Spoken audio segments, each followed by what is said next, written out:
What's going on, Macro Perspective peeps? Thanks for joining us for another great episode today of the Macro Perspective. But before we get into our interview with our amazing guest, who has honored their time with us for about an hour, which we're so grateful for, first and foremost, I want you guys to first like, comment, subscribe, and just share the pod. You know, sharing the podcast is not more so for you to give to someone else, give them an opportunity to learn a new perspective, but also at the same time, you are supporting people in their journey, whether you're sharing something that is important to them, or you're just sharing it to help support a small business just like us or the people that we bring in on here. So with that being said, let's get into the interview today, guys. We have Andrew Pro. Super excited to get connected with the gentleman here. Our podcast started more so in that health and wellness space. However, as things have evolved, we'll notice that it's about development, things like that. But we want to bring it back a little bit to kind of an area that is very, very much keen on everyone's heart, and it's an area about food. And there's no other expert that we'd like to bring on than Andrew Pro. So, Andrew, would you mind just kind of talking about who you are, your kind of your humble beginnings, kind of getting into the field of like being a chef, meal prep delivery service, kind of talking about that and just kind of what you're excited about today. Yeah, no problem. First and foremost, guys, thanks for having me. It's good to be on this show. Finally, I've been following you guys' journey since the beginning, and it's very, very cool. It's good to be. It's an honor to be a guest here.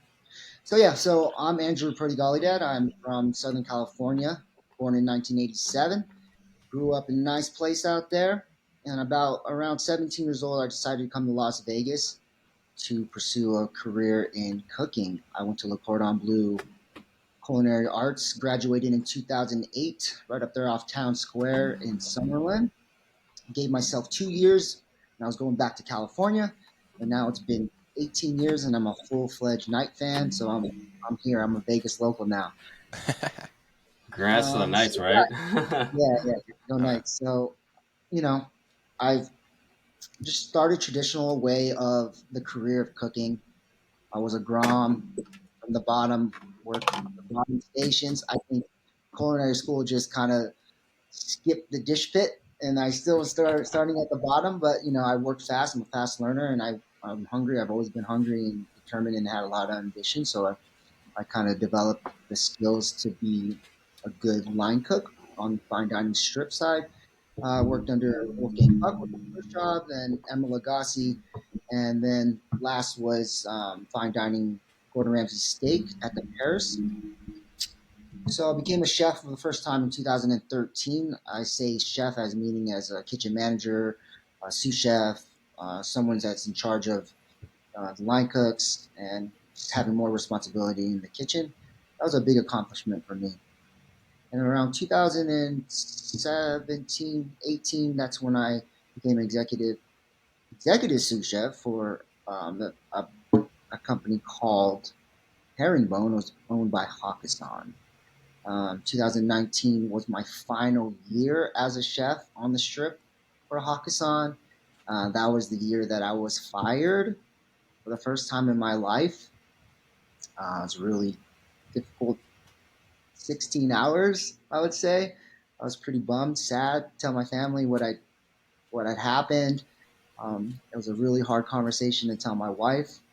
I've been working 1,000 hours in 90 days for this company, just busting my butt. And then one day I had to tell my wife, yeah, I'm not going back in tomorrow.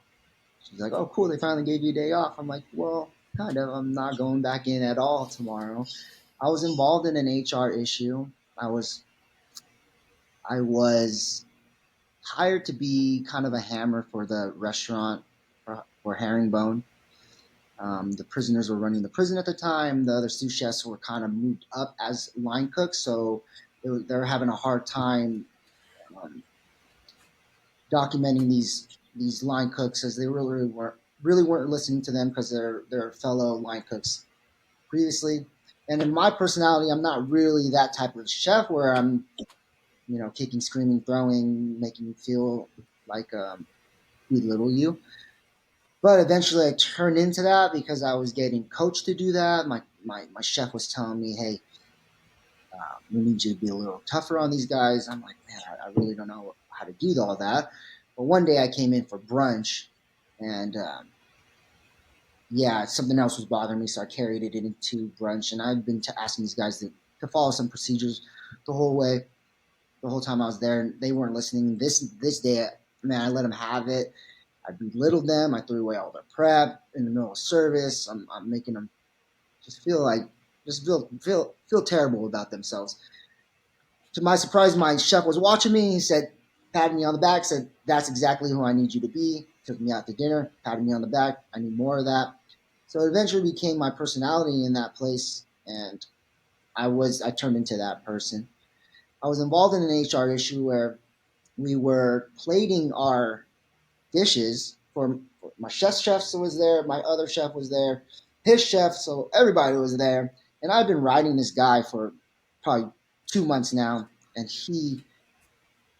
I was riding him that morning, and we're doing the tasting for this new menu. Um, I'm at the station. There's a sink right next to me, and the guy has frozen chicken wings, and he's about to swing them all over our plates. It would have ruined all the food that we're about to present to the chefs. So I turn my back and I put my hands up, and we collide. And the guy yells out loud, "Why'd you push me?" It was like a record scratching. Everybody looks, and they're like, "Oh yeah, we got this guy." I'm like, "Dude, no, that's not exactly what happened." From there was no credibility in my side of the story. They took me to HR. I had to go into HR. My chef was there. He goes, "What happened?" I go, "You tell me, man. You were there. If it's such a big deal, you would have heard everything happen." Long story short, my 90th day, I was terminated, and I was let go from that job because of that incident. I think it was an accumulation of a lot of incidents, but they determined it was that incident. So it was the first time I ever been not a chef. It was my whole identity. Um, it was heartbreaking. It was really tough. So, for the past 2 years or 3 years before this, I've been focusing on personal development. I was really serious in the gym, exercising, eating properly, just staying focused with my mind. I think that all contributed to this. If I didn't have that, I could have spiraled down a road of depression, anxiety, alcoholism, drug abuse. I think if I did not prepare myself for the previous years, that would have just been such a terrible time. But since I had these tools in my toolbox to deal with some of these problems, it became a little bit easier. And all these ideas from, hey, I want to do something for myself, came to the top of the surface in my mind. So I was sad for 16 hours. I woke up the next day. I told my wife I'm not going to look for another job. This is I want to pursue this thing that I've been just telling you about for the last couple of years, which was meal prep and providing prepared meals to Las Vegas Valley. The way I thought about this idea was through the CrossFit community. I just knew that the demographic was there as far as people that wanted to save time, and I knew that the people that were involved in the gym had the disposable income to be able to purchase this luxury. Because essentially, meal prep is a luxury. You're paying a premium on these meals, but you're getting all your time back. And I think that's what people love about the meal prep business is that they're actually getting their time back, but also getting a balanced, nutritious, macro friendly, protein forward meal that includes fiber, complex carbs, and just encapsulates everything that they want to consume and to achieve their goals. So that's where we are now. We've been here since 2019. So I got fired in April 2019, and my business started. We had orders the first week of June. So 2 months. 2 months was the time frame from that to that. So now Wow. we're here 4 years later. Damn. I, thank you for sharing that story. I don't think many people would Yeah, share such a vulnerable story in where like it was quote unquote I'd say like it was messy and like you were a part of that mess in a sense and like doesn't necessarily mean it was your fault. There was just a lot of miscommunication and it sounds like the chef business, especially in Vegas, was really cutthroat. really, really cutthroat. And I mean, my brother was a chef for some time, and I get the times that he was there. He's like doing 12-hour days, and he just doesn't feel respected, and it's just cutthroat, and there's a lot of just things. So I appreciate you sharing that. And man, to be able to pivot off that, that's crazy. I mean, how long were you thinking? I mean, you've been a chef for over a decade and all this stuff, but like, how long were you thinking about that as a service? Like, you bridging being a personal chef at these top end restaurants, then to going, okay, hey, I want to do something in this community and I want to serve this community. Where was that idea? Where did that come from? I think it was about 2017, 18. I've been doing CrossFit for about 3 years, and that's when it started. Um, the thought started coming up in my head. I just really didn't think it was anything though at the time. I just thought so. The meal prep business model is fairly new. So when I started seeing people doing this business, I was like, hey, that's actually a really smart business. I can I could probably do that one day. But it was just a thought.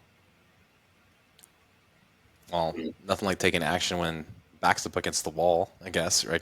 But your moment of clarity happened, and you're just like, I got nothing else to lose at this point, right? And to Right. have orders pushing out what's within 6 weeks, 8 weeks, and you're, Yeah. delivering on that. Like, did you have to have like a kitchen established first, like, or were you doing that at your home? Like, how does that work? Like, from a, I know there's a lot of rules with culinary and delivering food. Right. So yeah, we got fully licensed through the state, licensed through because I just knew I wanted to do it right, and I didn't want to get audited or in trouble or get I just want to be protected. So we got licensed, got an LLC, got licensed state, got a health department permit, and then when you're small, you can apply for a cottage farm permit with the health department, and that's what we did. We operated through our house. I bought a true refrigerator, Pepsi refrigerator. I did everything out of there. So it started small in my house. I think my first week we had about 70 orders, or 70, excuse me, 70 meals. I remember making those meals, and I didn't realize that not only am I in the meal prep business, but I'm also in the logistics business. Because I literally looked at them, I cooked all the meals. I have these meals. I'm like, that's awesome. This is great. And then I looked at my wife, and I go, I really didn't think about how I'm going to get these meals to these people in Uh, time. I didn't think. I started panicking. I'm like, man, I don't want to drive around all day in zigzag form. Like, how am I going to do this? My wife is so brilliant. I mean, she stepped right in. She created, that back end uh, program, Excel sheets and all, delivery program. She created a delivery route program where we used to hand do it before we had an app. We used to hand optimize the route, which was crazy. Yeah, she's amazing. She's brilliant with that. So she helped me out with that. I, That's it's like funny because that's like the I've seen it firsthand, in ordering some of your meals, and like in the time window that you were giving it, it was like within a 2 hour window, Yeah, hour and window, it was hour window, Marcus. hour window. We have an hour window. We still run an hour window. We could probably pinpoint it to about a half hour when we're going to be there, but we give Yeah, an but it hour. was always at the beginning of that hour that you gave. It was always like Yeah, within 5 minutes of that hour opening up that like it was on my doorstep. So like that route optimization thing, I think it's something a lot of people wouldn't consider as like their problem. They're like, oh, he just make the meals, and then you're like, well, are they gonna pick it up because I don't have a storefront, right? Like they're right, not coming to my home. But when you mention that, it's like, oh, duh, like yeah, like you take it for granted because you're like, well, it's just gonna show up. right. Exactly, Yeah. exactly. yeah. I wouldn't have never thought of like the logistics. So tell us about that. Like logistically, you're talking about routes and stuff, but I mean, you're in Vegas. It's summer right now, right? Let's say you're Right, dropping stuff off. Like right, obviously, you got to have it stored so it's cool enough. So let's say someone doesn't get it, does it last for a few hours? Like right. who's dropping them stuff? Like how big is your team now as compared to when it was before? So that all these logistical things that, like you said, hey, I just cooked the meal. Oh shoot, there's like 50 other things I forgot, or I didn't even know about, like getting this to someone's door, let alone cook it. Um, tell us about that now that you've kind of opened this door of like, all right, we got the Las Vegas Valley. Sure, sure. So we don't have a fleet of air conditioned vans. We do use lots and lots of ice packs, We have over 100 deliveries these days every Sunday, and they all get delivered between 12 or 8 a.m. and 2 p.m. But you know what I mean? But there's only an hour window. So everybody will be delivered by 2 p.m. on Sunday, guaranteed. What we do is we have drivers in areas of the city, so they will just stay in Henderson. One will stay in Summerlin, one will stay in Southwest, someone will stay in deep Henderson. So there's just like quadrants of the city. Lots of ice packs on them, and we limit the amount of meals that each driver gets so that they can deliver all their deliveries within an hour and a half. Mm. Smart. I mean, So that way it's just not sitting in unrefrigerated space. But that's kind of the importance of what we do. As far as I think what benefits our business and our model the best that I see other people get in trouble with and get themselves in trouble with the quality of their meals is the way we cool our meals is the most important part I believe in our business model. Yes, you have to cook everything fully, but we also want to lower the temperature and get it out of the temperature danger zone as fast as possible. And I think that's what we do very, very well, and that's why our meals look so good on the fifth day when they go to eat it on the last day. It's going to look just as good as when you first cooked it. Because it's just by how we cooled it down and then packaged it. A lot of people try to get into this business and they will batch cook, obviously, but then they'll won't cool it down. They'll just put it straight into the boxes and put the lids on, and then put them in the Mm. fridge. And then that's when you can tell, or you can get someone really sick if it hovers in the temperature danger zone of 40 and 141. That's when bacteria begins to grow around 70 degrees. I think that's what happens with people is that put it, they don't cool it down. They put it. I suggest that people do that at home as well. Like you should cool your food down before you put it in the refrigerator. But yeah, it actually helps with the integrity of the food and longevity of the food. And you'll Mm-hmm. notice that people have lots of condensation on their lids or in their box is that's because it wasn't cooled properly. It's just all that steam is trying to escape and just hits the top of the lid and just forms that. You just see so much condensation on top, and that's when the quality of the meal kind of suffers. Yeah. so Yeah. then how do you cool it quickly? Because you're saying like that's like the More, solution to it, right? yeah, more surface area. So if you have a big pot of chili, for instance, put it in smaller containers, less more surface area, shallower surface area. Leave things on sheet trays and put them in the fridge. Let it cool on the counter for 30 minutes and then put it in the fridge. Just the more surface area you have, you're going to be in better shape. Yeah. Got it. Yeah. So when it's hovering between like cook to cool and you spread out the surface area, it can get down quicker so that it allows for that less time in the presence of like that zone. Yeah, for sure, for sure. Yeah. Yeah, Interesting. Dang. and then stirring it like if you have a big batch cook something, stirring it occasionally so that heat can kind of like get out of there. Do you Got use it. fans? No, just big coolers. Just big coolers. You have big Okay. walk-ins you can put it in. Ice baths. You can put a pot into another pot with ice water, and then stir it like that. Fill your sink with ice water, ice bath. Put your pot in there. Stir it like that. Hmm. Yeah. Now that makes sense. I was Yeah. wondering why I made a demi glaze this last Oh yeah. weekend, Oh, that was and I good. was wondering why they were cooling it so quickly, and then I realized it's probably for the storage of it. Because like, oh, I'm just gonna go freeze this batch, and he was looking to do that exact thing that you were saying. It's like you're making a quart, put it in here. Obviously, the container was like 2 or 3 times larger than the actual like yield, and Mm-hmm. then he put it into an ice bath, and I'm like, does it need to be cooled that quickly, or it? But now what you're saying is like, oh, he was doing this to like store it appropriately and not have Stir it. any of that sit out and Mm-hmm. issues with it when he goes to reuse it. Mm-hmm. And now I'm like, oh, now I feel like an idiot because I didn't take culinary safety classes. I'm just a at home chef, or try to Yeah. be. You're not an idiot. You just don't know what you don't know yet.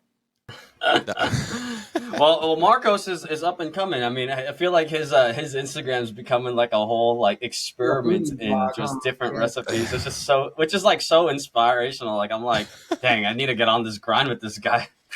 I love those Hey, that's cheesecake ones. which ones? The cheesecake ones. I haven't tried it, but I have it saved. Dude, yeah. Dude, you have to. Honestly, it's the easiest recipe ever to have like yogurt and cottage cheese, blend it. I didn't get it to set as well for the last one because I threw in strawberries with it. But like using some like something that has some gelatin or again like maybe the cheesecake like packets. I mean, obviously the TikTok recipe of the day, right? And but like it still wasn't not it wasn't that it wasn't tasty, but like texture is a part of taste sometimes. So Yeah, it yeah. wasn't off-putting by flavor, but I was like, damn, it could have been better. And I feel like every chef's their own worst critic. So I'm like, okay, I should have done this. I know to use like packets of stevia or whatever, and I fucked up the crumble, put water in it, Oh no. and oh no, so it was like kind of like soggy, but the taste was there. I'm like, okay, like leave it alone, maybe bake it. But I mean, that's the part of like, I'm finding this a lot with like younger generation people. They're afraid to fail with cooking because they do think they're gonna get sick. But I'm like, if it doesn't taste good or it looks wrong, don't make such a big yield on the first go around. Like, and then that's kind of what I did. It wasn't a huge batch, but now I'm like, oh, okay, so if I double this up or weigh and measure, kind of treat it like a baking application, you can recreate it. But yeah, cooking to me is always just kind of a science experiment and fun. And a lot of times my wife will be like, can you just make it the same way twice? I was like, hell no, that's not how cooking works. I'll make this shit with Oh love, man. girl. Yeah, that's right. Your Italian style. Yes, Yeah. it's all the taste and all to like, flavors of the day. Yeah. Yeah, Yeah. someone's like, Well, how do you know how much to put of that? And how do you know when to stop? And I'm like, well, your ancestors will just tell you when to stop. Stop. You'll hear a little voice. Stop. Stop seasoning. it's so true. I mean, I'm looking at your meals, Andrew. And first off, amazing meals. I love how you've done like vegan options on Filipino dishes, like Filipino Right? pancit, like sinigang, like all this stuff. But what I want to ask you, like, what are like? I mean, looking at your meals, like very affordable, good rates, and what do you feel like the the clientele that you're serving, are you primarily in the CrossFit community, and do you feel like a certain set of food sells more because of that community, or like certain set of meal plans sell more, or like what are your highest like sellers because of a certain community, or do you just feel like it's kind of just random and you guys just kind of you have your menu and you just go with whatever orders the best? Yeah, so I'm in the CrossFit community. A lot of our clients are from the CrossFit community. We don't do any advertising. We have before, but we just feel like the retention is there from word of mouth clients. Mm, It's just all we're at a place now that we've been here for 4 years, so the word of mouth is getting out there, and people are yeah. coming from friends of friends of friends, and so on. The most popular dishes that we do have are our they are our Asian inspired dishes. It seems like when we take those Hmm. off, we're always like, man, I miss that dish, this and that. So we try to put, if you kind of look at the style of the menu, it's kind of like world cuisine. There's Hispanic flavors. We try to do a Hispanic flavor dish, um, Mediterranean style dish, classic Yeah. American style dish. The true barbecue flavor style dish. People crave different things throughout the week. No one wants to really eat the same flavor all the time. And I just think that's what we do very well is that we keep the macros the same, but we can always Yeah. put new flavors on top of that. Our most popular dish is the sticky chicken, Seamus. It's our Oh yeah. barbecue sticky chicken. You would. I got to get you one because you would know this um flavor from our barbecue. We yeah. use some of the jufran in there. Yeah, Jufran, the banana ketchup. Oh, I'm gonna love you so much when I come through in Well, Vegas next week. next We'll week order some. I'll order some. I'll order some. Yeah, We'll we'll chow get down and it. have our meals prepped. Yeah, I mean, Yeah, it's our number the, one. the When I put it on the menu, I was skeptical to put it on the menu because I left it off for 2 years. The first 2 years I didn't Okay. put it on. As soon as I put it on the menu, it's become our number one seller since then. I Yeah. sometimes, me and the chef, we sometimes laugh and question why we cook anything else. If I have when I open up a casual, if I do a fast casual place, it'll definitely just be that dish with like a casual American Filipino Yeah. crossover, sticky chicken bowls, lumpias, pancit, That's gonna be sick. What what I'm seeing too is what I love about your model is like, yeah, you have the meals, but since you're such in the CrossFit community and obviously in the gym space, even outside of CrossFit, we're running challenges all the time, right? Hey, we're running a 4 week challenge, running a 6 week challenge, or we're doing an 8 week challenge, or even a 12 week. What I love about this is, dude, I feel like you made it simple for someone. Let's say, hey, 4 weeks spring shred. It's like, hey, we're collaborating with Andrew to buy this meals, and it's like very affordable for the 4 weeks. And then let's just say someone has to be on stage, and it's like 12 weeks from now, you have those options. Where did you think about that? Did you think about that because it was the CrossFit community, and you're like, well, these guys want to compete, and they don't want to 12 weeks from now, don't worry about food. So you're just like, I'm going to get them going. Or are you just thinking, hey, I just love the retention model a lot. I think this will help them save money. Or were you getting that like from the fitness challenge? I'm just kind of trying to connect two latter, ideas together. the latter. It was part of the business model for retention, and they get a great break if they. The trade off is you subscribe up front, you pay up front, but you'll have cuts on all the meals, free delivery, and they get to save some money, quite a bit of money. And then on our end, we can it's guaranteed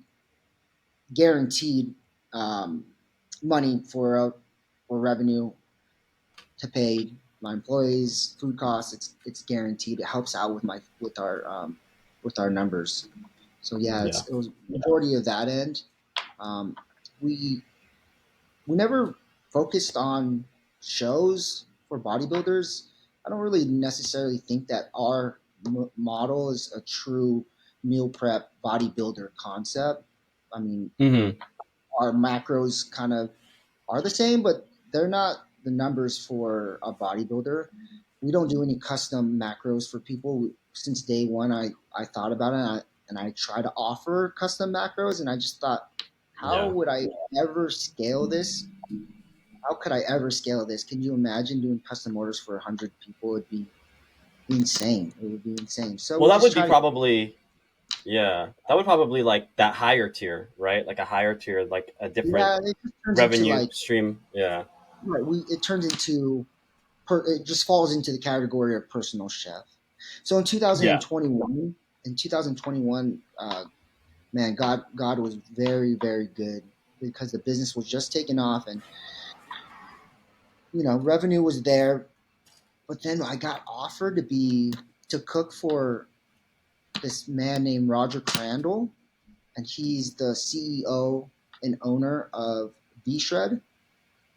Mm. So he hired me in 2021 to be his private chef, 365 days that year. It was the hardest year of my life because I was growing the business and I was cooking for Roger every single day. He wanted, so it was custom. He had a whole menu and custom macros, different Yeah. ingredients um, all the time, and he wanted a rotating menu as well. So I had to stay creative for 7 days a week, 365 days. I had to do a breakfast, a snack, a lunch, a second snack, and then a dinner every day for 365 days for this guy, and then deliver it every day to this guy at 9 o'clock in the morning.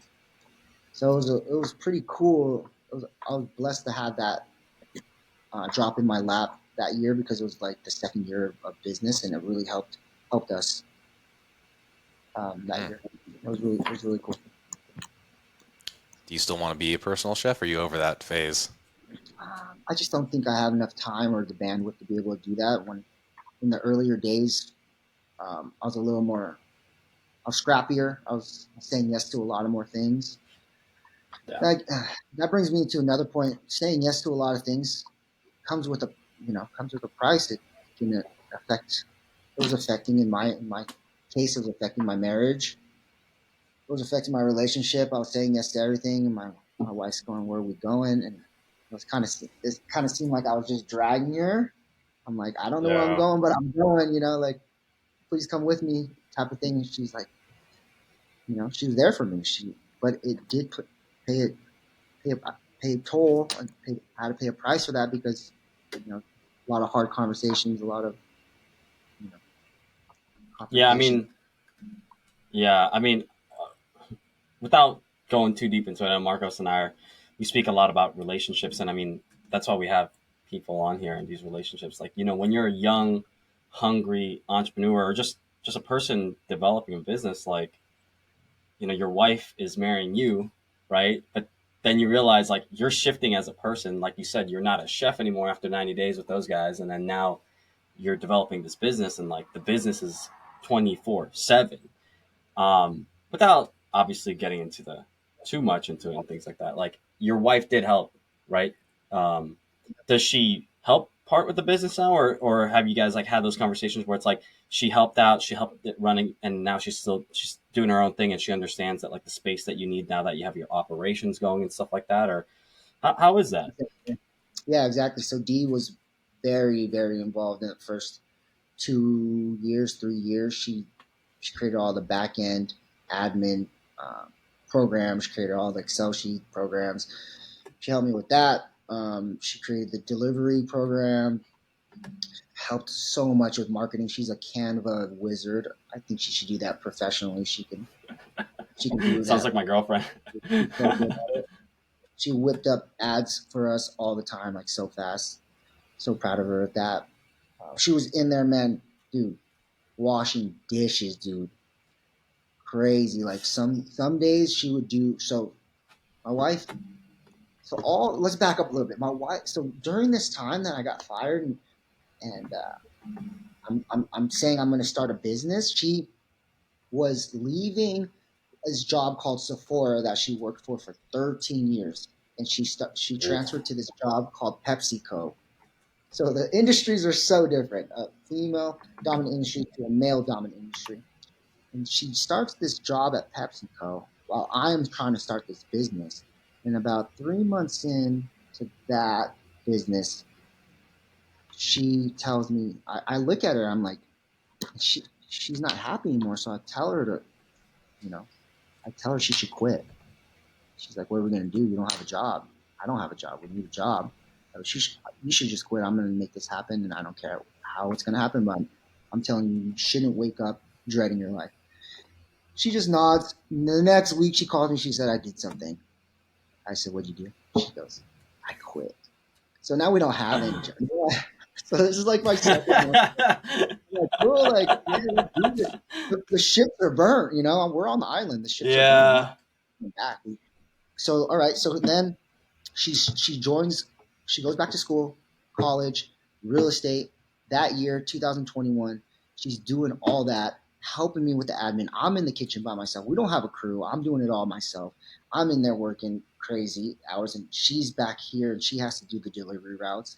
So she was doing Yeah. school, real estate school, delivery routes. And then at the end of the night, she would come up to the kitchen like 10 o'clock at night after her busy day, and she would help me wash dishes, dude. Crazy.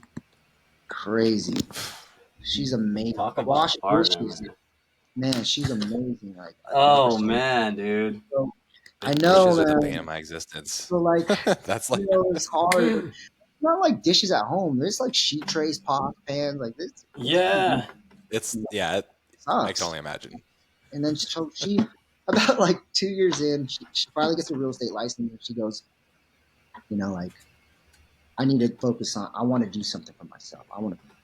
Yeah. I love this business. I'm always going to be here, but you need to take over the admin, and I need to go focus on my career, which is cool. So now we're about 3 years in. Last year was the first year that I hired Chef Caitlin as our chef. Mm-hmm. She runs the show when I'm not there, and I took on all the back end admin stuff that Dee was taking care of, Yeah. and so I'm overlooking a team of about 5 in the kitchen, and then delivery drivers, about 5 delivery drivers. It's a So pretty just sizable team, man. I mean, 10 people is a Yeah. lot of mouths to feed when you think about like It was the family. payrolling and like the family culture you're building, make sure they all don't clash, because you've seen the negative side effects of that. You went through that. I mean, everything happens for a reason though, right? Like, do you feel like that journey of the past of like becoming someone you didn't want to be made you realize who you needed to be, like in this Oh man, phase? you hit it spot on. I could never imagine treating the people how I was treating them. Like these people sacrifice their life, their time with their family to come to work, and then to be treated like that and belittled is so insane. They're missing time with their family to be there. So I always try to think about that when I'm talking to my employees or planning out schedules. Just try to keep that in mind. One of our core values. This is how I kind of brought Chef Caitlin on. I go, look, I can't promise you a lot of money, but I can promise you that you're going to have one of the greatest work-life balances of your career. We really value what drives people and motivates people to get up and go to work in the morning. So, she loves to go hiking. She loves to go traveling. That requires time off.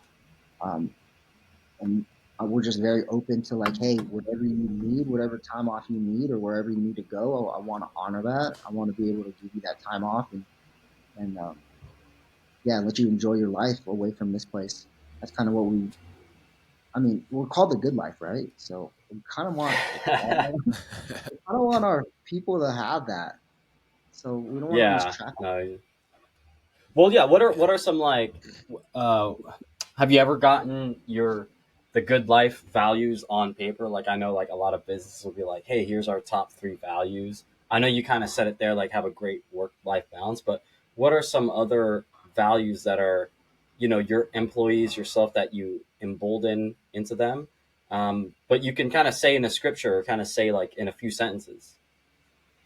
Right. Yeah. So we always try to promote within the culture one, enjoy what you're doing, participate with the team, you know, collaborate. We're really big on collaboration. We want people to just enjoy coming to work, but also when they're there, we just want them to be very, very consistent with things, do things to the standards that I'm requesting. I like to think that everybody deserves a good plate. That's kind of like my background, fine dining background. It's like everybody gets the same one. There's not one. We don't have special meals that one looks different. Everybody gets the same awesome meal. And we always joke around like if things are kind of off or stickers out of place or you know the meal's not as good as what we thought it could be. We always joke around and say there goes our Michelin star. So we always want we just our values are just be super consistent, just enjoy working together, be a team member, collaborative, have respect, have respect for the craft, focusing on all that. I think those are kind of the bigger ones. I think I'm missing some, but yeah, those are the ones that pop up the most in my head. Yeah. Really keeping like culture aligned, working as a unit, and then like one misstep somewhere throws off an entire preparation, right? And then Right. you don't have a good review, like you just said. And I mean, I think the thing that I've really appreciated too, and I'm going to bring it up on here, is like, um, collaborating with you, Andrew, to help serve some of the kids here. You've been so generous as to help me out with a couple of the endeavors with the nonprofit route, which, by the way, has official status of 501c3. So yeah, I know, right? So So the mission now is to continue to deliver meals amongst all these events that are going to go on, and I need people like you that are already making a difference in, like, we'll call it a subculture, like the fitness community. CrossFit's a subculture of that, and then be able to empower people to like start making headier decisions with their plates that can still taste freaking good. Because I mean, no one wants to get the bodybuilding meal plan prep type food all the time unless they're going to have like a specific end goal. They want things that they can see themselves eating pretty regularly. And I mean, you rotate your menu pretty much weekly, right? There's always like at least 1 or 2 new dishes yeah, per week, right?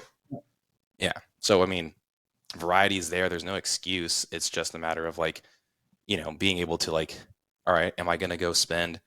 I mean, your one meal is $12, right? For like most of your chicken meals, right around 12, right? You go to Chipotle, you get one thing from there. It's easily $12 before you've even added, 3 ounces of guac or extra meat or 3 ounces of whatever anymore. Yeah, yeah, exactly. With half the protein yield, right? Um, but I'm super thankful that we've been able to have that relationship so far, and there's going to be more to come, man. So like, I mean, uh, yeah. Seamus, I don't think I told you the story, but Run it. the first one that we did um, with the kids, I go pick up the meals from Andrew. He has them all in like all the cutlery and all the like actual like prep containers, so the kids can actually have like the immersive experience of like building the plate, right? Which I think is super important. And it was his idea to kind of make that be what it was versus just put them into the boxes. So we used all the boxes; they were all labeled and good to go. Um, and shoot, man, some of the kids loved it so much. Like, can I take some of this home to my mom? I was like, there's plenty of extras. I didn't know how much to buy, so yeah. So like now kids are seeing that, and hell, next thing you know, maybe they're taking on, I mean, really a life skill. I mean, so many people don't know how to freaking fry an egg these days. And I know, Andrew, you also offer like cooking classes too, which, give me a little bit more about that. Like, what does that usually look like for you? So we did. I'm glad you brought up the philanthropy, man. I just think it just needs to be intertwined with business now. It just can't be one thing. I think one of the core values again is our philanthropy, and I'm part of a Rotary Club. We're the Las Vegas After Hours Rotary Club. We work with nonprofits all the time. Couple of big ones is Robert Lunt Elementary School. So I Mm, would go there. We would do cooking demos for these elementary schools. We just come in. They have gardens there, so they work with like nonprofits called Create a Change Now and Garden Farms Foundation, and they have gardens at their school. And then when they're time to harvest, they'll bring in a chef, and sometimes they would bring me in, and I would teach them how to, you know, deal with the kale or cook the kale or the vegetables that they have in their garden, and just kind of show them how to use the vegetables that they grew all season. It kind of goes full circle of like, hey, they start to think, okay, this comes from the ground. Oh, now I can actually use this and be healthy and create this. So yeah, so we do those cooking classes, but not so much anymore. In the beginning of my career or the business, we were doing a lot more, and then COVID happened, and then we kind of strayed away from cooking classes. But yeah, we love doing those for people all the time, just kind of showing them a little tips and tricks, and they're not. Sometimes they don't really know. They don't really know what to expect, but when they get their hands on it, they really enjoy it. The kids really enjoy it. Some of these kids, they're not introduced to these types of foods till later on in life, so it's really cool to see them find an interest in healthier foods. And that's kind of what we have to do is get this younger generation on board with the program. If their parents aren't going to tell them, they have to hear it from somebody. I think that you guys are doing a good job with that message, and I just think overall in the fitness community, I think that we're all on the same. We all just want to spread the same message. I think that's why I love working with trainers and nutritionists and gyms. Is like we just want to see the future generation and the future, your future self, be the most successful, the most healthiest, and without you know going to the doctors all the time. So yeah, I think the doing these cooking classes are beneficial to these kids, so they can just take that on with their in their life later mm. on. Yeah, it sucks, man. I don't even know how many schools even have home ec anymore. And Oh, like, I know it's a why they don't. huge, I know why they took it out of home ec. I thought about this. I went down the rabbit hole. All right, so home ec started getting. I don't know if this is true. This is my theory. Home ec started getting replaced in schools around, I don't know, like the 80s, late 80s or something like that. And mm, then there's a correlation though of the rise of fast food during the same time home ec is getting replaced. The rise of fast food is rising, and I just think it's the lobbyists were telling the lobbyists, the big food, yeah, McDonald's, or whoever, telling schools, hey, you need to take that out because if we can they don't want us to know how to cook. They don't want us to know how to do take care of ourselves or run a household, or because they want us to eat at their garbage establishments. I think that's what happened to home ec. I just think they removed it. Big pharma, or not big pharma, maybe big pharma and big food are the same thing. They removed it and just prevented people from learning how to just take care of themselves. It's a Yeah, shame. I mean, I'm in agreement with that. Like, I'm in alignment with that. Like, it's just weird not knowing any basic skills. Like, I was listening. I think it was Tom Holland today on like one of this new podcasts he was on, but he was basically saying like, what's like a law that you would have for the rest of the world, or like a thing that people should adhere by. And I think the podcast guy was like Jay Shetty, and he said, well, it's not necessarily a law, but like there should be a class. There should be a class called like life, and it can go into the cooking. It can go into basic health. It can go into emotional. It can go into communication. And I think it's hard to see that with our generation, there's no basic stuff, because it's like, how do you navigate the world without your health, right? Like, how do you navigate the world without basic emotional skills? Like, all you're told, I feel like I've just been told, like, go to college, get a great job, and it's like, okay, but how do I take care of myself? How do I, how do I cook good things? How do I rely on my things without, handling fast food and always relying on fast food? Yeah, sure. Granted, some areas are always trying to become healthier, like Chipotle or Subway, whatever.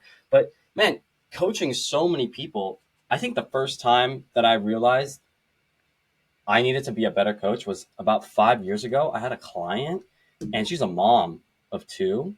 And I basically gave her like a meal plan. And I was like, all right, so this is what you're going to do. I'm like telling her like the basic script, like, all right, so you're going to cook this, this, and this, and this. And she kind of just goes like in a trembling voice. She's like, Seamus, like, what do you mean cook? And that moment right there for me, I had to pause and I go, um, like, when you're at home, like you gotta cook. Like I had to, and like she's older than me at this time. I think I'm like 23. I'm 23, and I'm telling like a 32, 33-year old lady, like a mom, and her kids are kind of right there, and she's like, well, my whole life I've like parents didn't cook. We always just had fast food. Like, Man, how do you expect me to do this? And I was like, I didn't know what to say in that. I felt so, it felt so weird, but also at the same time, I was like, dang, that's really that's where we're at now, right? That's where we're at now. So yeah, I'm totally in alignment with that. it's trying to just get them to understand it's not. They just have to start doing it, just like anything. You're not going to be the best at it at first, but the more you just start, the sooner you start, the better you'll be. It's a good life skill to take on. That's why we like doing those classes with those kids. Like I said, it's a great life skill. Even though if they don't want to be a professional cook or chef, they can cook for their families later on in life. I think parents like that as well. The idea of their kids learning how to cook so they can cook for them. Hmm. Yeah, so I I think that's I think that class has a lot of utility to once you explain like the financial breakdown to a parent too. You have a workforce at home. You have two, three, four kids, whatever it is, hmm all of them of age where they can likely operate a stove, hmm safely, right? yeah, And they can cut with a knife that's like one of those yeah, plastic ones to like prep vegetables or whatever. right, And right. while you're not home or you're finishing your workday, instead of having to pick up a $50, McDonald's order or whatever, you hmm come home to a meal that cost 30-ish dollars or whatever, hmm and your kids made it for you. Like, yeah, how friggin' amazing would that be? And I mean, I've sat here again in the rabbit hole as well. I'm like, if you can explain that to an adult where it like takes some pressure off of these things, because they're the kid, you would get your kids involved in sports because you think that they can maybe become a professional athlete. But again, like, what's one thing that you're going to have to do the rest of your life? yeah. Eat So that food, right? right. So my whole goal is to have more cooking classes. I would love to do it. I think it's going to be more. It's going to be great. We're going to be able to do it more now because we just got um, our own kitchen, so we'll be able to like host classes there. I plan on hosting classes there. It's like a central hub where I'm just floating around with the idea of having like a cooking class um, kind of like structured like a sport, where like you come every twice a week. The first day we'll go over how to prep all the stuff, and then the second day you'll come in and then you'll cook all the stuff. And then that way, the more repetitions, you'll probably do it for what, 12 weeks, 8 weeks, and the more repetition you have, and by the end of it, you gain all these little skills, so that when you go home, you'll be more comfortable with cooking. I think it could be accomplished within 12 weeks of some basic teachings of things of how to do things Yeah. and how to properly plan and execute things. Yeah, Yeah, that's really introducing cool. different Marco, recipes. I think that'd be cool. Like if we work together on something like that, where bring a nutritionist in to explain the importance of it, because I'm not really a nutritionist. I just know what I've been told. I'm an idiot, so I don't I only know what I know. But yeah, You it'd be you cool to know have. you know a lot, man. You know a lot. I mean, macro ratios and distributions to meals, and picking and placing proteins and how that affects fat content and swaps. Or I mean, Mhm. it's honestly it's the fundamentals that people need. They Right. don't need, you know, electron transport chain or all the other stuff that Jameis went to school for more than I did. They need, again, just quick, easy, executable things. How to think about a shopping list, how to like plan for an entire week, how to again get the kids involved and show that this is what mom and dad now do, because kids are always watching. The kids Yeah. are, they, Yeah, they're. yeah, I was blissfully ignorant because I just always knew home cooking because my parents owned a restaurant, and then they would still come home and cook and do all those things. yeah. And at 5 years old, I made like an entire spread of like breakfast items, and my Well, mom and dad were like, "How did you know how to like get like 3/4 of a cup?" I was like, "I used the 1/4 3 times," and they're like, like, man, There it is. and people There were like, it oh, is. that's like a 5-year-old figure out how to do fractions. Holy hell! And I was Oh, like, that's why you're a but math wizard, Marcos. well, but I mean, I'd watched them do it so many times, and again, Yeah. even my wife will joke about. She's like, a third. It just doesn't make sense to me. It's like not a half. It's not a quarter. Like it's a third. I'm like, yeah. It's like if you cut it into 3 equal pieces. And she's like, well, like this recipe calls for like 1 1/3 cup. It's like, why not 1 1/4? I was like, I mean, obviously, it probably depends on the humidity or the temperature, and just different things. And that person might be in a different environment. And Yeah. I was like, you can try it with a quarter and then see what happens. It might suck, but then you just make a new batch. And Yeah. the again, I think showing how fun it can be, and like you just said, kind of putting some sport to the cooking. Like, I mean, I love watching like cooking competition shows where they're like strapped for time and they're getting creative. But like, put yeah, people in the pressure cooker at the end of the 8 weeks. It's like, all right, now make your best yeah, like that'd be cool, rendition right? of a dish. It'd be Oh, dope. I'd be that'd be sign me so up. cool. I'm So I I'm up think for it. I mean, I like that. Yeah. so. I think about cooking. The best analogy I have about cooking is related to music. So when you Hmm. first learn a musical instrument, you learn basic notes. And in cooking, you learn basic notes: sweet, salty, sour, bitter. And when you're learning an instrument, you always tend to learn a cover song first. So in cooking, I always recommend learning a cover song. Cover song. If you're learning how to make Caesar dressing, right? That's a cover song. It's an established recipe that you can follow. And when you learn that, you'll learn the notes that go into this recipe, this song, and you make it over and over, and you go, okay, I know how to make Caesar dressing now. I know how to cover Smoke on the Water on my guitar. So, but you know the notes now, and now you're taking those notes and you're going, okay, wait a minute. I know that those notes go together and these notes don't go together. Let's use the same formula from the Caesar dressing. Let's see if we can make our own dressing.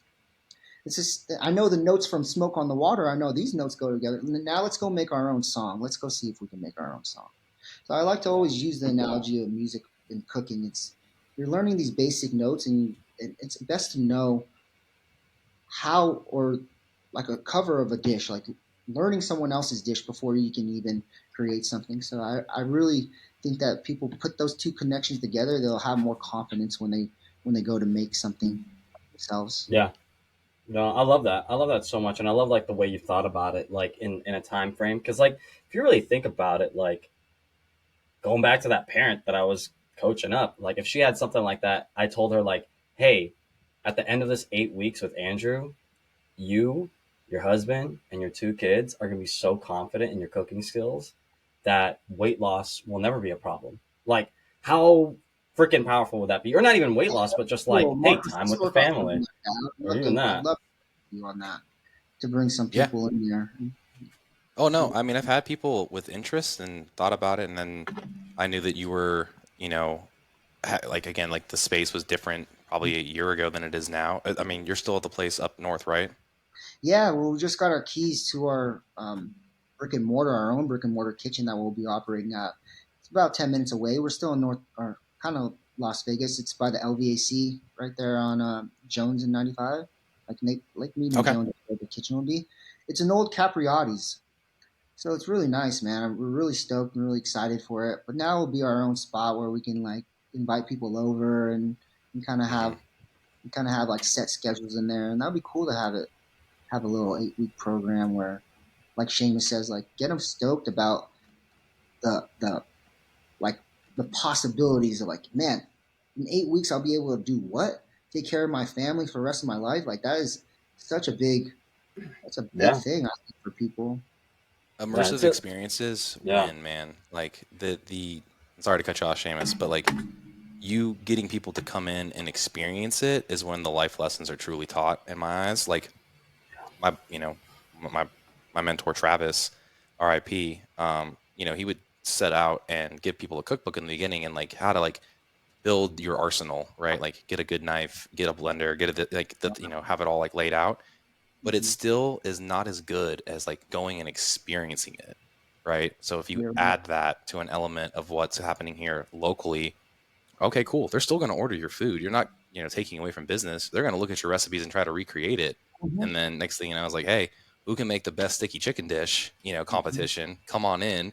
We're going to go through all the elements of what's there traditionally. And then there you go. You have a little competition with people.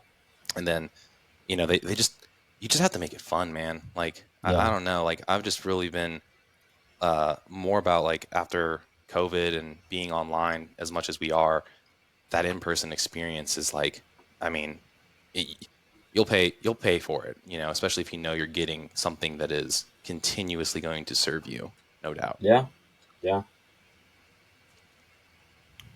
So, you can go now, Seamus. Sorry if I cut you off.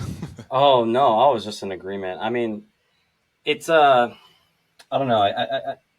This conversation here, I think, when the audience is listening, we're kind of getting stoked about like, oh, this project, stuff like that. I just bring it back to like, you really think about the people that you're serving and the things that you're doing. Not many people are actually getting the skill anymore. We're looking at the trajectory of what America is, and or even just our local community. Let's just say, right? And we have all these new challenges and endeavors, whether that be social media or like how kids are raised in an ever transforming world. And for me, that concept of like, hey, come to a cooking class, and it being like this, maybe just a multifaceted answer, but being one of those parts of an answer, going like, hey, look, this can help you for the rest of your life. Maybe it's the big part of my life. It's like helping people with their weight, obviously, or their nutrition or their fitness. But like, what about culture, right? Hey, you're helping your family connect. It's not just a dinner to go out. Now it's this time where it's like, dude, my 2 year old, my 4 year old, my 5 year old, my 6 year old kid is part of the dinner process. I, as a parent, can get off of the get off of a little bit of pressure, right? Now I can see my kids having these skills, and it's just to me, it Yeah, just makes me delighted. It just makes me delighted just to see that because it's so powerful, and it just starts with a basic skill. Yet again, not necessarily introduced to the world. So I love that, Andrew. You're coming in here and going like, yeah, we have this business, but we want to leave an impact, right? We want yeah. to leave an That's impact I that can wanted really to bear. piggyback on that is like what Marco said too is like, yeah, you don't want people to not use your service, but it's like what my whole purpose of this whole thing is to have people have a better and a good life, and if that takes them, if it takes me to show them how to take care of their life, like my mission's accomplished. I would have Yeah, so much satisfaction out of that. And we still preach to everybody who I sell food to, or if we were having a conversation about my services, I go, look, dude, you still have to cook for yourself. Like we're just yeah, here for we're just a piece of the puzzle. you're going to get in trouble 1 or 2 times a day, maybe. That's where we fit in. But at the same time, you're Yeah. still going to have to cook something or take care of yourself some way. So it's better to attack that earlier than to avoid it and be scared of that, because we still preach that all day, every day, is that you still have to take care of yourself and Yeah. cook for yourself. Yeah. I hope more people listen to like your message, and I hope more people listen to that because just the trajectory things that Marcos and I talk about every day. It's like we can't live in a world where we rely on technology to figure it out for the rest of us. We got to go into the trenches. We got to do the work, and there's let's just say for mental health, for example, like yeah, you can take a medication to help you with a mental health issue, but like maybe doing a little bit of gratitude journaling and maybe going for a walk, maybe as just impactful. Who knows, right? You can't have a simple answer such as like, hey, meal prep service or Chipotle down the street. Like you got to do work. You got at the end of the day, you got to do some work to get to the good life, like you're saying. Mm-hmm. Correct. Yeah, and the culture, that was a great way of saying it too, is not, culturally inspired dishes that still also fit like the health narrative. I think is super important to me, and you've obviously created that as well in your renditions in your menu. So many people have asked that question: how do I keep the essence of my heritage involved? I was like, well, I go back to like, is this like an event or an outing? Is this just like a nightly thing you're doing? Because you probably need to healthify it a little bit. Mm. Or is this like, again, an occasion where you're like, you're going to get the fattier cut of meat. You're going to opt for, throwing in like, for us, like when we make rice traditionally, you fry the rice before you cook it, right? In Puerto Rican food and Mm-hmm. cuisine, you're adding in, 2 tablespoons of oil and Mm-hmm. like, a couple cups of rice. And it's just, you're adding maybe unnecessary calories to your day to day. But on that one meal where you're like, I need like the whole shebang, I need that extra crispiness that it imparts. Okay, cool. That's living the good life. That's living literally a life that's worth living, but also keeping your health intact. So, Yeah, I I love mean, that. Yeah, I that love the again, points you did. I really enjoyed. That was one of my favorite ones of yours. Is when you broke down the importance of staying true for the state sustainability of a healthy relationship with food. You broke down why it's important to keep the foods that you so love and desire into your diet for having sustainability and longevity of a healthy relationship with food. And it's just so awesome to hear these little tips and tricks from all my nutritionist friends, and you guys all preach almost the same kind of concept. It's like, just make the healthier adjustments. Take out a little of this. Have that same food. Bring down the portion. Pay attention to the portion sizes. You know, track the macros on it so you have an idea at least of where you stand. I just love. I always recommend that people track their macros at least for a few months, at least the minimum, just to see where your daily intake is and what the plates actually look like. And then you have a generalization of, if you go through your day like, I didn't eat enough protein because I know what that looks like, or man, I'm going over fats because I know what that looks like in the range. I just think it's cool that nutritionists these days are staying away from that theory of, you got to take out this, and it's more of an inclusive, healthier, yeah, um, people have a healthier relationship with food and not think of it as a chore or something that's going to give them anxiety. It's like, no, you can still eat the same thing. Just don't be an asshole about it. Just like, don't eat the whole pizza that much every yeah, day. Like, yeah, you can still have pizza, man. You don't have to eat yeah, the whole pizza. You can yeah. have a slice. Like, it's cool, two yeah, slices. Like, just make sure it's fitting inside your macros a little bit, and just make healthier adjustments. I think that's so brilliant of you guys when you preach that. Yeah, and like piggybacking off of that is, I mean, I have pizza usually once a week. Now it differs depending on the phase of how much. If it's a phase where it's just about training, all right, cool. It's just about training. Eat the whole thing. And it's like homemade pies that parents bought a pizza oven, so we do that now instead of, ordering it, and Mm-hmm. or doing like pre-done doughs, right? You have a little bit of fun, and it's Yeah. like a process. It's like, are we doing that this week? Yes or no? And we start, we gotta prep it. To get the best dough, you gotta prep it like a day or two in advance so it rests Oh my God. properly. Yeah. Mm-hmm. yeah, You know what I mean? yeah, And and we're experiencing of how to like recreate like a Grimaldi's crust, and it's like part of the fun is like we're like, damn, we just like we can't figure it out, you know, like Yeah, that's cool. It um increases the relationship. Like you're just adding to the yeah, Yeah. healthy relationship and with it adds to the value when you go to the restaurant. You're like, God, this, you know, this particular pie is just like exceptional, you know. Yeah. And you know, I'm gonna have you know, a quarter of the pie, and then I'm gonna make sure I have like, you know, if it's me trying to be good, it'll be like, can I get like some chicken breasts beforehand before mom. going to the actual restaurant? Boom. Little All tip right, like There it that. is. It's such a good day tip. is done. Day is done. Easy. And if it's at home, I will chop up the cucumber tomato salad, kind of do like a balsamic. Maybe like if I have enough fat, I'll throw some mozzarella in it, and then the chicken. Um, So it's like kind of like a caprese, you know. yes. Yeah. And it's just like, okay, that's like my macro friendly part of like then the other component that is like our family time. And I don't want to sacrifice that component and that food relationship and have my kids be like, oh, dad, you never eat any of this, you know. Like, why is that? And then they're gonna, you know, we have so many people we talk with that, oh yeah, mom and dad are on their health kick again, you know. Yeah. And they talk about the relationship as clients coming to us, and I'm hoping to break that. But again, does it mean that there's a level of like 8% body fat for me? No, you know, like that's never been the goal. The goal is, you know, move well, perform well, move pain free, Mm-hmm. have those enjoyable moments frequently enough that it feels right, and you know, create the experiences. Hell, now my son likes the home cooked pizza way more than anything he eats out. Yeah, Right? it's awesome. Took It's gonna be forever like Yeah. that. That's Yeah, granted, he still loves, you know, his eating out at certain places, and you know, it's really hard to capture a Chick-fil-A nugget or a you know, McDonald's hamburger. But you We'll know, like figure it he's out. 4 and he hasn't gained like a pound, so or he's 5 and he hasn't like gained a yeah. pound. So Back in the day, you can eat so much. oh my God, I know it, and it's funny.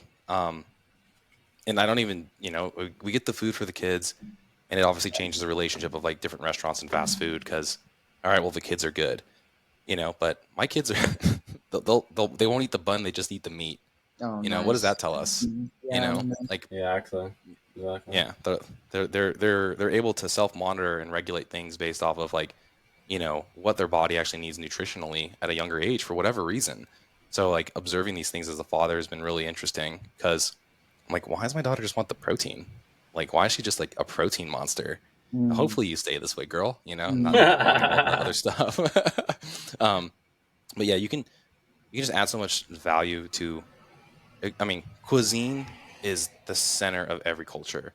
It's all Yeah. unique. There's different flavors, and I mean, I swear I must have been Asian in a past life because I just love all the nuances to like the umami that they bring I on know, the man. palate. So good. And you know, like pro tip, my hack right now is like seaweed salad because whatever Mm, that brine is, man, oof. like that like kind of sweet and then like whatever that like kind of like sourness to it That rice literally wine makes for vinegar. like Rice wine the vinegar. And those yep. shrimp. So good, man. So good. Yeah. And so like I'll just throw that inside of like I'll like use the brine inside of like my cucumber salad, throw in like Mm-hmm. my fish for the omegas, and I'm like, this is I It could mean be bomb. a Yeah. $6-7 meal. That's it. And it's like loaded and delicious, but you have to be willing to just kind of take it there. And like Mm-hmm. you just said, Yeah. exploring those, you know, those 5 different like basic flavors. Is it salty enough? Is it sweet enough? Is it Mm-hmm. tangy? Is it sour? Is it umami? I guess is technically the 5th one, right? I think I missed one. Bitter, right? Um, and yeah, like the palate is a crazy thing. Kids don't really care about their palate, but like you know, like that's like every old person I have to coach are like, you just don't know what it's like to like you know, taste all the notes of this wine. You're like, you're right, I just don't like it. So Mm-hmm. I won't appreciate it. So but I do appreciate freaking food. So give me a Yeah. recipe any day of the week, and I'll go try to recreate it. Nah, man. I So love that. No, I love that point. To kind of end it off here, Andrew, I appreciate you being on, and I know we're kind of going over an hour, so be respectful of your time, but just kind of goes back to the message of, I think, why the macro pod kind of we pivoted a lot and just kind of our conversation is because with information now, you can just grab information like that, right? And everything that you listen to, it sounds like you're just not doing it right. And like Marcos and I just don't want to feed into that. What we want to feed into is authentic human connection and really authentically connecting to yourself, your culture, your food, your fitness, your family, your whatever it is. And whatever you're doing, it doesn't mean it's wrong. It's just like you said, just a little adjustment so it can appropriate to your goals. Mhm. Because you can listen to all this stuff, and man, I was one of those guys that's like, I'm gonna optimize for everything. I'm gonna wake up at this time, do this morning routine, yada yada yada. And it's like, what are you, a freaking robot? Like every single part of your life is just on a spreadsheet, and that's just not how to live life. And there's no depthness to it. Like I was thinking about this yesterday. Is like I read a book about play and boredom, and there was a point in my life where I was like, oh, I have to introduce play into my life, and it has to be spontaneous. And it's like, no, man, you introduced it, like you put it in the calendar, so it's actually technically not spontaneous, and it's not actual play. And it's like everything's so artificially created. And I think being in the kitchen, cooking, and bringing your culture into it, bringing your family, bringing your friends, your loved ones, like that's play, that's spontaneity, and you don't know what can happen. So we really appreciate you being here, Andrew. Again, to be respectful of time, I just wanted to say thank you so much. Is there anything else you'd like to leave the audience where they can find you, how they can utilize your services if they're in the local Las Vegas area? Just anything like that. Yeah. So you can find us on Instagram at The Good Life Chef. Visit our website, goodlifechef.com. We kindly ask that all orders be submitted by Thursday, 11:59 p.m. for Sunday delivery. I hope you guys have a good day, guys. Thank you so much for having me on. Of course, man. We appreciate your time, and thank you all for listening. Andrew has been very integral in my fitness journey, maybe unbeknownst to him, helping out in a time where I didn't have the time to actually cook all the food, even though I do truly enjoy cooking. And I look back at that moment of, where a lot of people are probably experiencing that stress and they don't feel like they have the time. And that's when you should really learn how to leverage these services, because the thing that it does is that it actually starts freeing up the time because it's not food on the top of the brain. I actually found I created more opportunities to then cook meals I was passionate about, like Andrew said, like that last meal of the day, even though I had paid for, a week's worth of food to cover basically every meal. So, when we talk about this with our clients and patients and everybody out there, it really is a value add in your life. And again, it doesn't have to be a bulk order of 20 meals every week. Start with, Andrew does a great job of doing like a sampler of a 10 pack to like get the experience, and at a very affordable cost for people here in the Vegas community. And we'd love for you to go support him. So thank you guys for your time. Have a great rest of your day. And until next time.